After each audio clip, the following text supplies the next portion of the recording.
வாங்க, அஸ்ஸலாமு அலைக்கும். மம்ஸ் கிச்சனுக்கு குட் மார்னிங். வாங்க, நம்ம நெல்லிக்காய் ஜூஸ் எப்படி செய்யறதுன்னு நான் காட்டுறேன். நெல்லிக்காய் மரத்தில் நிறையா காய் கிடக்கு.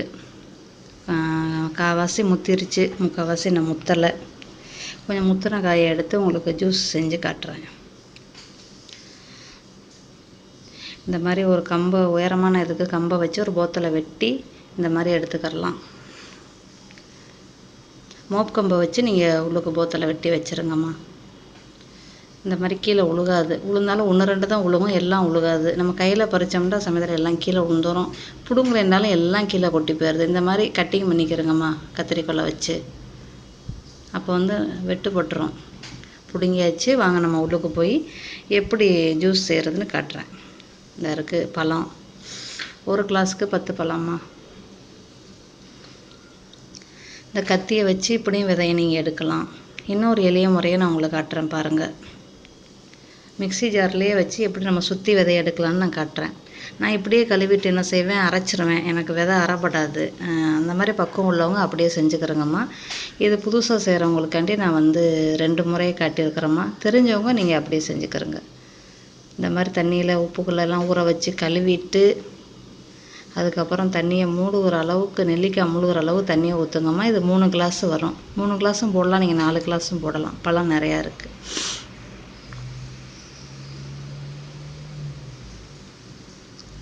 அதோட மிக்சியில் வச்சு இந்த மஞ்சள் பட்டன் பக்கத்தில் இருக்குது பார்த்தீங்களா, அடைக்கிற பட்டனுக்கு பக்கத்தில் இருக்கிற பட்டனை இப்படி அப்படியே தட்டுங்கம்மா. தட்டி தட்டி விட்டு விட்டு தட்டுங்கம்மா. 5 தடவை தட்டுங்க. சதை தனியாக விதை தனியாக உங்களுக்கு வெளியாயிரும். அதோட ஒரு மங்களை ஊற்றிக்கிட்டு நீங்கள் விதையை எடுக்கலாம். விதை அரைப்படாதும்மா. இப்படியும் நீங்கள் வச்சுக்கிட்டு சுற்றலாம். வெள்ளை பட்டனை சுற்றலாம். நம்ம பக்குவம் இருக்கணும். விதை அரைப்படாமல் விட்டு சுற்றணும். நைஸாக சுற்றணும். அப்படி தான் சுற்றுவேன். உங்களுக்கு காட்டுறதுக்காண்டி நான் இப்படி காட்டுறேம்மா. விதையை அரைக்கலாம். கீழே சுண்ணாம்பு சத்து உறைஞ்ச பிறகு தான் நம்ம குடிக்கணும். தொண்டை ரொம்ப பிடிக்கும். அதுக்கு தான் விதையை எடுத்துகிட்டு செய்யுங்கம்மா. இந்த பழம் ரொம்ப நல்லது. வீட்டில் இருந்தால் செஞ்சு குடிச்சு பாருங்கள். இந்த அரைச்சாச்சு சதை, விதை எடுத்தாச்சு சதையும் கொஞ்சம் தண்ணியை போட்டு உப்பு போட்டு சீனி போடண்டா நீங்கள் இந்த இதிலே போட்டுருங்கம்மா. சீனியா, ப்ரௌன் சுகரா, கருப்பட்டியா, வெல்லம்மா, உங்கள் விருப்பம். வீட்டில் என்ன இருக்கோ, தேனா, என்ன இருக்கோ நீங்கள் போட்டு குடிங்கம்மா. குடிச்சு பாருங்கள். உங்களுக்கு டேஸ்ட்டுக்கு எது சரியாக வருதோ அதை போட்டு குடிங்கம்மா. இந்த கழுவியாச்சு. விதையை பாருங்கள் எவ்வளோ இருக்குன்னு. இதுலேயும் 1-2 இருக்கும். இப்போ நம்ம உப்பு 1 பிஞ்சு, இதுக்கு 2 கிளாஸுக்கு 1 பிஞ்சு போடுங்கம்மா. 4 கிளாஸாக இருந்தால் 2 கிளாஸுக்கு 1 பிஞ்சு உப்புமா. 4 கிளாஸ்னால் 2 பிஞ்சு உப்பு. நீங்கள் உப்பு பத்தலைன்னா சேர்த்துக்கிறேங்கம்மா. இந்த அழகாக அரைச்சாச்சு.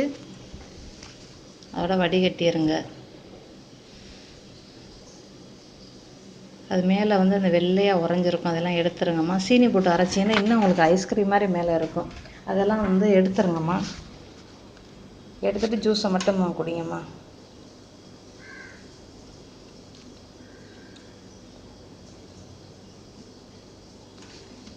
இதில் சர்பத்தும் செய்யலாம்.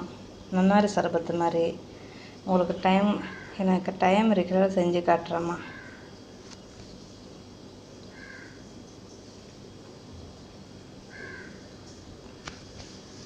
ரெண்டு ஸ்பூன் போடுங்கம்மா. ஒரு கிளாஸுக்கு 2 ஸ்பூன் ப்ரௌன் சுகர் கரெக்டாக இருக்கும்மா இனிப்பு.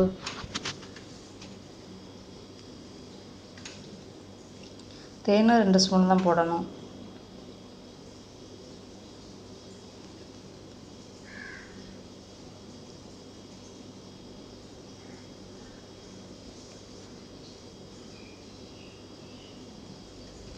நல்லா கலக்கிக்கிறேங்க. ப்ரௌன் சுகருமா. இது பனங்கல்கண்டு நம்மளுக்கு கொஞ்சம் பொடிசாக இருக்கும். அரைப்படலைன் நம்மளுக்கு கரைக்க கொஞ்சம் லேட்டாகும். இல்லைன்னா மிக்சியில் போட்டு ஒரு சுற்றிடுங்கம்மா.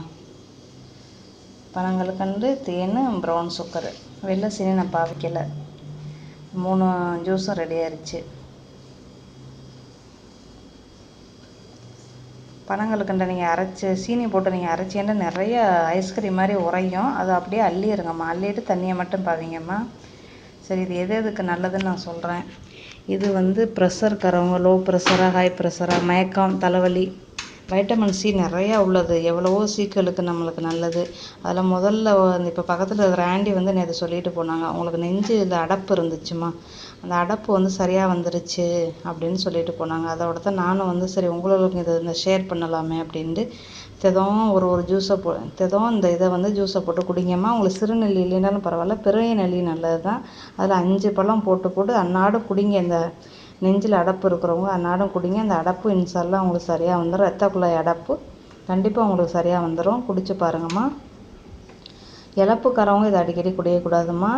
இளப்புக்காரவங்க தேன் போட்டு குடிக்கலாம், பனங்கல்கண்டு போட்டு குடிக்கலாம். ஆனால் வந்து அடிக்கடி வாரமாக குடிச்சிடாதீங்க, உங்களுக்கு இலைக்கும். ஒத்துக்குருச்சுன்னா குடிங்க, உங்களுக்கு அது சரியாக வந்துச்சுன்னா குடிங்கம்மா. சளிக்கெல்லாம் ரொம்ப நல்லதுன்னு தான் சொல்கிறாங்க, வைட்டமின் சி இருக்குண்டு. அது அந்த ஆண்டி வந்து நேற்று தான் சொல்லிவிட்டு பிடுங்கிட்டு போனாங்க பழத்தை. அவங்களுக்கு சரியாக வந்துருச்சுன்னு சொன்னாங்க, ரொம்ப ஹாப்பியாக வந்து சொல்லிட்டு போனாங்க. சரி நம்ம பிள்ளைகளும் நம்ம மக்களுக்கும் சொல்லுவோமே அப்படின்ட்டு நான் இதை உங்கள்கிட்ட ஷேர் பண்ணுறேம்மா. இன்ஷால்லாம் நீங்களும் குடிச்சிட்டு பயன்பெறுங்கம்மா. எப்படி இருக்குதுன்னு சொல்லுங்கள், பார்த்துட்டு எப்படி இருக்குன்னு சொல்லுங்கம்மா. மீண்டும் சந்திப்போம்.